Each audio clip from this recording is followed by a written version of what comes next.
இங்கே பாருங்க ஃப்ரெண்ட், முட்டை வாங்கிட்டு வந்தேன் கடையில். முட்டை குழம்பு வைக்கலான்னு ஒரு ஆசையாக இருந்துச்சு. முட்டை குழம்பு வச்சு முட்டையை உடச்சி ஊற்றினா முட்டை உள்ளே வீணாகி இருக்கு. நான் கவனிக்கல. பார்த்தா முட்டை பொரிஞ்சிருச்சு. வீணாக போயிட்ட முட்டை. என்ன பண்ணுறது? காய்கறி தக்காளி போச்சு, வெங்காயம் போச்சு, பச்சை மிளகா போச்சு, டைம் போச்சு, கேஸ் போச்சு, எல்லாமே போச்சு. நாசமாக போச்சு. குழம்பு வச்சு திங்கணும் தான் முடியல. என்ன பண்ணுறது இப்போ அந்த முட்டை குழம்பு? எனக்கு வந்த சோதனையா?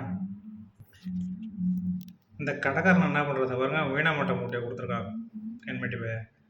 நானும் பார்க்கல, அப்படியே உடச்சி உள்ளே ஊற்றிடுச்சு. அப்படியே தயவு செஞ்சு முட்டை குழம்பு வச்சிங்கன்னா முட்டையை பஸ் ஸ்டாண்டில் உள்ளே பார்த்துக்குங்க. தயவு செஞ்சு பார்த்துட்டு அப்புறமா முட்டை குழம்பு உடச்சி உள்ளே ஊற்றுங்க. அது பாருங்கள், காசை கொடுத்து வாங்கி முட்டையும் போச்சு, குழம்பும் போச்சு, டைமும் போச்சு. என்ன கொடுமை சரவணம். போச்சா சோளமுத்தா, போயிட்டா முட்டை குழம்பு. கடவுளே கடவுளே.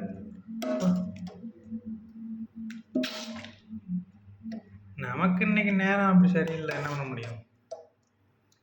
போச்சு முட்டை குழம்பு.